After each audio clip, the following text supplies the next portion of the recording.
Être centré sur la chair, c'est la mort, mais être centré sur l'esprit, c'est la vie et la paix. Romains chapitre 8, versets 4 à 11. Cela afin que la justice de la loi soit accomplie en nous qui marchons, non selon la chair, mais selon l'esprit.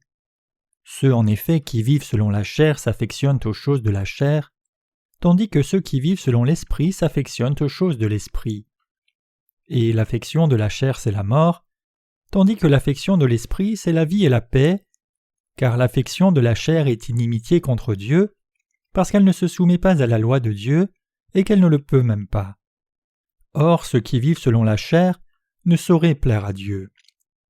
Pour vous, vous ne vivez pas selon la chair, mais selon l'esprit, si du moins l'esprit de Dieu habite en vous. Si quelqu'un n'a pas l'esprit de Christ, il ne lui appartient pas. Et si Christ est en vous, le corps, il est vrai, est mort à cause du péché, mais l'esprit est vie à cause de la justice. Et si l'esprit de celui qui a ressuscité Jésus d'entre les morts habite en vous, celui qui a ressuscité Christ d'entre les morts rendra aussi la vie à vos corps mortels par son esprit qui habite en vous. Les missions internationales sont efficaces lorsqu'elles sont faites par la littérature, ce que nous faisons en ce moment même. Nous sommes bénis lorsque nous lisons la parole de Dieu, et notre foi grandit parce que nous croyons en sa parole. Les gens ont souffert durant les 5 derniers siècles, trompés par des doctrines telles que la doctrine de la sanctification incrémentale, la doctrine de la justification, et d'autres qui prétendent que la rédemption peut être obtenue par des prières de repentance. Romains 8, 23 nous dit que Dieu a fait que la loi ne pouvait rien faire à cause de la faiblesse dans la chair. Dieu nous a envoyé son propre Fils dans une chair semblable à celle du péché, il a condamné le péché dans la chair, et il a jugé pour nous délivrer de tous nos péchés. Aujourd'hui, nous nous référons à Romains 8, versets 4 à 11 pour la vérité de Dieu. Romains 8, versets 3 et 4 dit « Dieu a condamné le péché dans la chair, en envoyant à cause du péché son propre Fils, dans une chair semblable à celle du péché, et cela afin que la justice de la loi fût accomplie en nous qui marchons, non selon la chair mais selon l'esprit. » La question bien sûr est la suivante, qu'est-ce que cela signifie ? Tout d'abord, que signifie le fait de ne pas vivre selon la chair ? Cela signifie de ne pas rechercher les profits de la chair. C'est faire la différence entre la volonté de l'esprit et les désirs de la chair, et rester à l'écart de ceux qui n'obéissent pas à la parole de Dieu. Le verset 5 affirme que ceux en effet qui vivent selon la chair s'affectionnent aux choses de la chair. Que signifient les choses de la chair ? Cela signifie que ce sont ceux qui, bien qu'ils aillent à l'Église, suivent leurs propres désirs. Simplement, les chrétiens ne devraient pas aller à l'Église selon les intérêts des entreprises à la recherche de profits de par le monde. C'est vivre selon la chair. Ces gens vont dans des églises où il y a de grandes assemblées pour présenter et faire la publicité de leur entreprise, dans l'espoir d'obtenir des clients réguliers et fidèles. Ils vont à l'église et ils croient en Jésus dans l'intérêt de leur propre chair. Il y en a d'autres, ceux qui enseignent le sectarisme au sein de la communauté chrétienne, et ceux qui enseignent à leurs fidèles de ne rechercher que les bénédictions matérielles, sont aussi ceux qui vivent selon la chair et qui ont ancré leur esprit dans les choses de la chair. Nous pouvons aisément trouver le sectarisme dans notre communauté chrétienne. Qui sont alors les sectaires ? Ce sont les gens qui se trompent eux-mêmes avec une foi qui est mal placée dans la supériorité de leur dénomination. Ils disent que leur secte a été établie par un tel, qu'ils ont tel et tel théologien, qu'ils sont très importants et extrêmement connus de par le monde, qu'ils ont une forte tradition, etc. Toutes ces vantardises sont ce qui constitue la vanité de ces gens et qui construit leur propre foi. Il y en a beaucoup qui ont une telle foi dans ce monde. Les sectaires croient en Jésus pour le bénéfice de leur propre chair. Ceux qui vivent selon la chair se vantent pourtant de leur église et d'avoir été matériellement bénis en allant dans leur grande église. Quelques églises ont des buts communautaires triviaux tels que « aimez votre femme », mais c'est ce que ceux qui vivent selon la chair veulent dire. Est-ce que les églises devraient se fixer comme but d'aimer sa femme ? Non. Suis-je alors en train de dire que nous ne devrions pas aimer nos femmes ? Bien sûr que non. Mais de tels buts, aussi louables et attractifs soient-ils, ne peuvent être la raison fondamentale de notre Église. Ceux qui vivent selon la chair ancrent leur esprit sur les choses de la chair. Trop de ministres aujourd'hui sont devenus de tels individus et ne s'intéressent qu'au fait d'augmenter l'audience de leur Église, du culte et la taille de leur bâtiment, et cela est devenu la raison principale de leur foi. Construire une Église plus grande, plus haute et plus large est devenu leur but le plus élevé. Mais s'ils disent extérieurement que le fait de rassembler plus de fidèles les emmènera au paradis, ou qu'ils invoquent d'autres excuses de la sorte, leur but ultime est de rassembler plus d'argent pour construire de plus grandes églises. Pour faire en sorte que leurs églises suivent les choses de la chair, ils doivent changer les fidèles en des fanatiques religieux. Certains pasteurs ont construit leur succès sur leur capacité à changer leur assemblée en fanatiques, des demi-fous, des délurés et des gens complètement mal avisés. Ceux qui vivent selon l'Esprit de Dieu. Pourtant, il y a ceux qui vivent vraiment selon l'Esprit de Dieu parmi les chrétiens. Ceux-ci, qui vivent selon l'Esprit, vivent selon la parole de Dieu, croient ce qui est écrit dans les Écritures, tout en renonçant à leurs propres pensées, et ils font ce que Dieu veut et prêchent l'Évangile de l'eau et de l'Esprit. La Bible affirme que ceux qui vivent selon l'Esprit ancrent leur esprit sur les choses de l'Esprit. Si nous avons été pardonnés de tous nos péchés en croyant dans la justice de Dieu, nous ne devons pas vivre dans l'insouciance, mais vivre en méditant sur l'œuvre de l'Esprit. Ceux qui vivent selon l'Esprit ont une pensée spirituelle en accomplissant les choses de l'Esprit par leur foi. Heureux sont ceux qui recherchent les choses de l'Esprit. Ce sont des individus qui plaisent à Dieu, qui sauvent les autres des péchés du monde et qui vivent par la foi. Nous avons été pardonnés de nos péchés et par conséquent nous devons ancrer nos esprits sur les choses de l'Esprit et vivre selon lui. Le but de nos vies est d'accomplir la tâche de l'Esprit qui est de prêcher l'Évangile de l'eau et de l'Esprit. Nous devons ancrer nos esprits sur les choses de l'Esprit. À quel point avez-vous ancré votre esprit sur les choses de l'Esprit ? Nous livrons une guerre spirituelle et nous devons pratiquer les choses de l'Esprit en croyant dans la justice de Dieu et en la prêchant. Nous devons toujours penser à ce qui plaît au Seigneur et nous mesurer à l'œuvre de l'Esprit en ancrant nos esprits sur l'œuvre de Dieu, que nous soyons faibles et pleins de fautes. Lorsqu'une tâche particulière est accomplie, nous devons encore œuvrer à de nouvelles tâches qui vont plaire au Seigneur. Nous prêchons à présent l'Évangile de l'eau et de l'Esprit au monde entier par la littérature. Environ 200 à 300 personnes reçoivent quotidiennement nos livres et nos e-books chrétiens gratuits en visitant notre site web. En œuvrant avec foi à la prédication de l'Évangile de l'eau et de l'Esprit à tous dans tous les pays du monde, nous servons l'Évangile avec vous dans son Église. Si nous n'avions pas ancré nos esprits sur les choses de l'Esprit, nous n'aurions pas reçu ces fruits de l'Esprit. Nous devons supporter son œuvre, une à une, avec nos esprits ancrés sur les choses de l'Esprit.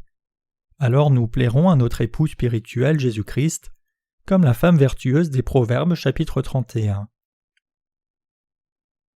Le verset 8 affirme que ceux qui vivent selon la chair ne sauraient plaire à Dieu. Ceci fait référence à ceux qui n'ont pas reçu le pardon de leurs péchés. L'affection de la chair est inimitié contre Dieu, parce qu'elle ne se soumet pas à la loi de Dieu et qu'elle ne le peut même pas. Or, ceux qui vivent selon la chair ne sauraient plaire à Dieu. Romains chapitre 8 versets 7 et 8. En tant que tels, les pécheurs qui n'ont pas l'Esprit en eux ne peuvent ni accomplir l'œuvre de Dieu, ni lui plaire. Les pécheurs ne se soumettent pas à la loi de Dieu. Ils ne se soumettent pas non plus à la justice de Dieu. Ils ne peuvent lui plaire. C'est parce qu'ils ne peuvent comprendre ce qu'est la volonté de Dieu, car le Saint-Esprit n'habite pas en eux. Ce qui plaît à Dieu, c'est de pardonner tous les péchés de l'humanité par l'Évangile de l'eau et de l'Esprit. Il ne se satisfait pas des louanges et de l'adoration des pécheurs. Dieu n'est pas satisfait quand les pécheurs l'adorent. Peu importe combien de pécheurs lèvent les mains pour le louer et versent des larmes d'adoration, ils ne peuvent lui plaire. Ceux qui sont dans le péché ne peuvent plaire au Seigneur car ce sont des pécheurs. Peu importe combien ils essayent, les pécheurs ne peuvent plaire au Seigneur. Ce n'est pas une question de jusqu'à quel point ils sont prêts à plaire au Seigneur, c'est une question de combien il est impossible pour eux de lui plaire. Est-ce que Dieu serait satisfait si les gens construisaient de plus grandes églises ? Il ne le serait pas. S'il est nécessaire d'aller dans un plus grand bâtiment, une plus grande église doit évidemment être construite. Mais construire une plus grande église dans le seul but de la construire ne plaît pas à Dieu du tout. Une église de ma ville, par exemple, a récemment dépensé plus de 3 millions de dollars pour construire une nouvelle église, alors que le bâtiment précédent était juste à côté et en excellent état. Alors que la taille de l'assemblée était tout au plus de 200 ou 300 personnes, était-il réellement nécessaire de construire une telle église? L'église de Dieu n'est pas faite de briques. Dieu nous a dit que nous sommes le temple de Dieu et que l'Esprit de Dieu habite dans le cœur des justes. Il est juste de construire une plus grande église si nécessaire, mais est-ce que le fait de construire de plus grandes églises en soi donne gloire à Dieu? Non. Est-ce que le fait de rassembler plus de gens dans une église donne plus de gloire à Dieu? Non. Vous ne pouvez plaire à Dieu en agissant de la sorte. Ceux qui sont dans la chair ne peuvent plaire à Dieu. Parfois, il y a même des justes qui recherchent seulement les intérêts de la chair. Ces gens ne peuvent plaire à Dieu. Parmi les justes, il y en a qui sont encore liés par leurs pensées de la chair comme des pécheurs. Ces gens ne peuvent plaire à Dieu. En fait, ils ne peuvent vivre une vie de foi saine dans l'Église, ils se plaignent, et ils sont remplis de sentiments contre l'Église de Dieu et finissent par quitter l'Église. Ainsi, nous qui sommes justes devons mener une vie qui est vertueuse et qui plaît à Dieu, et non une vie qui ne recherche que les plaisirs de la chair. Nous devons penser aux œuvres de Dieu et à sa justice, servir les œuvres de sa justice, et utiliser nos corps, esprits et possessions comme instruments de la justice de Dieu.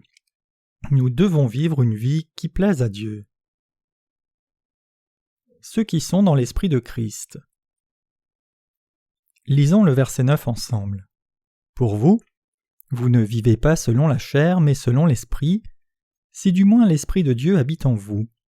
Si quelqu'un n'a pas l'Esprit de Christ, il ne lui appartient pas. Ce passage, selon Paul, signifie que si nous croyons dans l'évangile de l'eau et de l'Esprit, en d'autres termes, si nous croyons en la justice de Dieu et avons été purifiés de nos péchés, nous ne sommes plus dans la chair mais dans l'Esprit. Si quelqu'un a l'Esprit dans son cœur, cette personne est dans le Christ, et si quelqu'un n'a pas l'Esprit de Christ, cette personne ne lui appartient pas. Nous sommes ainsi non pas dans la chair mais dans l'Esprit. Nous qui sommes dans l'Esprit et avons été délivrés du péché par l'évangile de l'eau et de l'Esprit, ne devons pas oublier que nous sommes les soldats de cette justice, qui avons la capacité de plaire à Dieu en tant que justes dans le Christ. Nous devons, non pas désespérer de la faiblesse de notre chair, mais plaire à Dieu avec la foi que, bien que nous soyons faibles, nous sommes à lui et nous sommes en lui, et qu'ainsi nous sommes ses ouvriers. Nous devons savoir que nous ne sommes pas autorisés à rechercher uniquement les intérêts de notre chair après être nés de nouveau. Nous devons vivre en sachant que les justes sont destinés à vivre pour la seule justice de Dieu. Le verset 10 nous montre comment les chrétiens doivent vivre. « Et si Christ est en vous, le corps il est vrai est mort à cause du péché, mais l'esprit est vie à cause de la justice. » En vérité, nous, dans notre corps, avons été crucifiés et sommes morts avec Jésus-Christ à cause de nos péchés. Nous avons été sauvés de tous nos péchés par l'œuvre juste de Dieu. Du fait de cette justice, l'esprit des justes a la vie éternelle. La vie éternelle. Nous devons savoir que ceux qui ont été justifiés ne sont plus autorisés à vivre pour leur seule chair. Ceux qui ne vivent pas pour la justice de Dieu après être nés de nouveau sont loin de ses bénédictions. Nous avons été destinés à vivre pour la justice de Dieu. Peut-être que quelques-uns d'entre vous, après être nés de nouveau d'eau et d'esprit, avaient pensé avec désespoir « La Bible dit que ceux qui sont dans la chair ne peuvent pas plaire à Dieu, je dois en faire partie. » Mais ce n'est pas vrai. Dieu nous a régénérés pour vivre comme soldats de sa justice. Certains pensent de cette manière probablement parce qu'ils ont mal compris la Bible. Même si quelques-uns pensent qu'ils ne peuvent vivre selon Dieu parce que leur corps vivent selon la chair et parce qu'ils sont faibles, la vérité c'est que ceux qui ont l'Esprit Saint en eux se réjouissent en accomplissant les œuvres de Dieu. Accomplir les œuvres de Dieu les rend heureux, satisfaits et paisibles. À l'inverse, une vie qui n'accomplit pas les œuvres de Dieu est une vie sans but ni motivation, une vie maudite. Après que nous ayons reçu l'évangile de l'eau et de l'esprit et demeurions dans la justice de Dieu, le Saint-Esprit habite en nous. Le Saint-Esprit vient et habite en chacun de ceux qui ont reçu la rédemption. Qu'arrive-t-il à ceux en qui le Saint-Esprit habite ? Ils sont destinés à servir la justice de Dieu et à faire son œuvre juste. En bref, ceux qui ont reçu le pardon de leurs péchés et ont été justifiés ne doivent vivre que selon la foi. Les justes ne peuvent garder leur foi que lorsqu'ils vivent par la foi et accomplissent les œuvres de Dieu. Si vous pensez que vous vivrez dans ce monde par votre chair malgré le fait d'avoir été justifié, c'est parce que vous ne vous rendez pas compte que vous avez reçu le pardon des péchés et que votre destin a déjà été changé. Le destin des justes a changé. Avant d'être nés de nouveau, ils ont vécu pour le monde et pour leurs motifs propres, et ils étaient heureux tout en vivant pour leurs désirs charnels. Pourtant, après être nés de nouveau, il leur est impossible de continuer à vivre de la sorte. Nous avons reçu le pardon de nos péchés. Serions-nous heureux même si nous avions un salaire à 6 chiffres?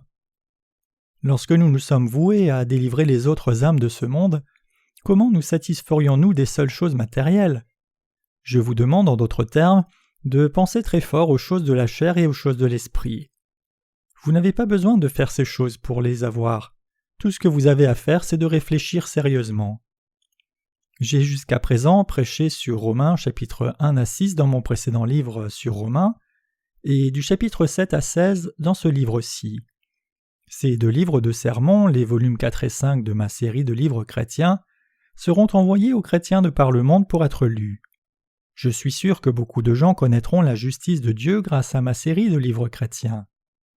Dans mes 3 derniers livres de sermons, j'ai parlé des enseignements fondamentaux du salut de Dieu. Le premier volume parlait de l'Évangile, le second était une discussion sur des questions théologiques, et le troisième concernait le Saint-Esprit et quelle est la manière correcte de recevoir l'Esprit. Et ces 4e et 5e volumes sur Romains détaillent à quel point beaucoup de doctrines théologiques se fourvoient, pourquoi les péchés ne disparaissent pas alors même que les chrétiens croient en Jésus, et comment l'Évangile de l'eau et de l'Esprit est révélé comme étant la justice de Dieu. Je crois que l'Évangile se répandra encore plus largement de par le monde grâce à ce livre. Il y a eu des progrès remarquables dans la manière dont l'Évangile est prêché depuis que nous avons publié le 3e volume par rapport à l'époque où nous avions publié les 2 premiers volumes. À présent, après le 3e volume, de plus en plus de gens demandent le premier et le second volume de ma série de livres chrétiens. Lorsque ces 2 livres seront publiés, nous saurons combien le pouvoir de l'Évangile de l'eau et de l'Esprit est grand. Je prie pour que de nombreuses bénédictions soient distribuées abondamment par Dieu à ceux qui viennent à connaître sa justice. Ils sauront comment comprendre le livre des Romains, qu'il doit être compris par la foi en l'Évangile qui contient la justice de Dieu. Nous travaillons tous ensemble pour l'Évangile. N'êtes-vous pas aussi en train d'accomplir l'œuvre de Dieu? Vous soutenez le ministre qui prêche l'Évangile pour sauver les pécheurs de leurs péchés. Lorsque nous avons foi en ce qui nous concerne et servons l'Évangile, de si nombreuses âmes de par le monde sont délivrées de leurs péchés. Comment alors pourrions-nous abandonner cette œuvre précieuse au profit d'œuvres terrestres? Je veux être clair sur le fait que nous, les justes, sommes destinés à ne plus vivre pour notre seule chair. À présent, notre destin est d'accomplir la justice de Dieu, de sauver les âmes et de vivre pour cette justice. Vous devez savoir cela et vivre pour Dieu le reste de votre vie, pour le vrai Évangile et pour le salut des âmes qui sont perdues dans le péché. C'est ce dont parle le livre des Romains dans cette partie. Regardons les versets 10 et 11. « Et si Christ est en vous, le corps, il est vrai, est mort à cause du péché, mais l'esprit est vie à cause de la justice. Et si l'esprit de celui qui a ressuscité Jésus d'entre les morts habite en vous, celui qui a ressuscité Christ d'entre les morts rendra aussi la vie à vos corps mortels par son esprit qui habite en vous. » Le passage précédent signifie que nous, nos corps, sont morts depuis longtemps à cause du péché, mais nos esprits sont vivants à cause de la justice de Dieu et de la foi. Si quelqu'un croit en la justice de Dieu, il obtiendra une nouvelle vie. Nous avons obtenu de nouvelles vies en croyant dans la justice de Dieu. Le verset 11 dit « Et si l'esprit de celui qui a ressuscité Jésus d'entre les morts habite en vous, celui qui a ressuscité Christ d'entre les morts rendra aussi la vie à vos corps mortels par son esprit qui habite en vous. » Cela signifie qu'il nous ressuscitera à la fin du monde. La vie que nous avons vécue il y a longtemps pour notre seule chair et pour le péché a maintenant trépassé, et notre destin a changé pour que nous vivions le reste de nos jours pour Dieu et sa justice. Vous devez être fatigué d'entendre parler de la vie des justes en pensant « Nul doute que les justes se réunissent souvent pour dire ce qu'ils disent. » Pourtant, même le fait d'entendre les bâillements d'un fidèle né de nouveau assis à côté de vous, ou d'écouter les louanges et les voix, renouvellera vos esprits si vous restez dans l'Église. C'est parce que le Saint-Esprit œuvre dans l'Église de Dieu et dans le cœur des fidèles. Votre esprit sera renouvelé et vous obtiendrez de nouvelles forces dans votre cœur, serez nourri par le pain spirituel de la vie et obtiendrez des tâches spirituelles que vous allez accomplir. Vous pourrez être rafraîchi dans les réunions de croyants. Le fait que vous soyez séparés du reste du monde montre que votre destin a changé. C'est pourquoi ceux qui vivent selon la chair ont ancré leurs esprits sur les choses de la chair, mais ceux qui vivent selon l'esprit l'ont fait sur les choses de l'esprit. Nous qui sommes à présent justifiés, nous ne vivons plus selon la chair. Les justes ne veulent plus être esclaves du péché. Nous voulons au moins vivre selon l'esprit et ancrer nos esprits sur les choses de l'esprit. Les justes font les choses de l'esprit, l'œuvre des âmes qui sont gagnées pour le Christ. Nous devons travailler dur pour l'œuvre de Dieu, renoncer à nos propres pensées et ancrer nos esprits sur l'esprit. Nous devons à présent vivre le reste de nos jours de cette manière. Votre destin a changé pour vivre seulement pour la justice de Dieu, parce que vous avez reçu la rédemption en croyant dans l'évangile de l'eau et de l'esprit. J'espère que vous connaissez cette vérité. Je suis désolé, mais vous ne pouvez plus retourner dans le monde et devenir un esclave du péché. Si vous retourniez dans le monde, cela entraînerait votre propre mort. Être centré sur la chair signifie la mort. Votre esprit mourra, votre corps mourra, si vous continuez à rechercher les désirs charnels. Les Israélites ne sont pas retournés en Égypte après leur exil, et ils n'auraient pas été heureux de retrouver un Égyptien après avoir traversé la mer Rouge. De même, nous qui avons été justifiés ne pouvons plus retourner en Égypte, ni être heureux de rencontrer un Égyptien spirituel. Si un juste né de nouveau retournait dans le monde et vivait avec les pécheurs dans le monde, il voudrait absolument revenir dans l'Église de Dieu. L'Église de Dieu lui manquerait. Ainsi, nous devons vivre avec notre esprit ancré sur les choses de l'esprit. Que signifient les choses de l'esprit de Dieu? Ne sont-elles pas les choses de Dieu? N'est-ce pas le fait de servir l'évangile de Dieu? Et pourtant, ne sommes-nous pas faibles et imparfaits? Vous êtes faibles, et moi aussi. Mais n'avez-vous pas reçu le pardon des péchés même quand vous étiez faibles et imparfaits? Bien sûr que oui. Est-ce que le Saint-Esprit habite en vous? La réponse est un grand oui. Sommes-nous alors capables d'ancrer nos esprits sur les choses de l'esprit? Bien sûr que nous en sommes capables. Nous sommes tous capables d'ancrer nos esprits sur les choses de l'esprit. Savez-vous que Dieu a changé votre destin pour que vous puissiez accomplir les choses de l'esprit? Y croyez-vous? Nos esprits ont maintenant changé.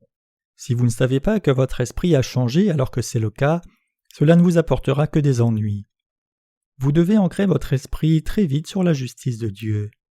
L'Église de Dieu sera alors votre maison, les fidèles seront vos frères, sœurs et parents, votre famille en d'autres termes dans un même esprit. Tout le monde dans l'Église deviendra votre famille. Si vous n'y avez pas pensé auparavant, il est temps maintenant pour vous de repenser sérieusement à cet enseignement. Ne pensez pas que seule votre famille de chair et de sang soit votre famille. Votre maison, c'est également ici, ainsi que celle où se trouve tout individu né de nouveau. Vous faites tous partie de la famille de Dieu.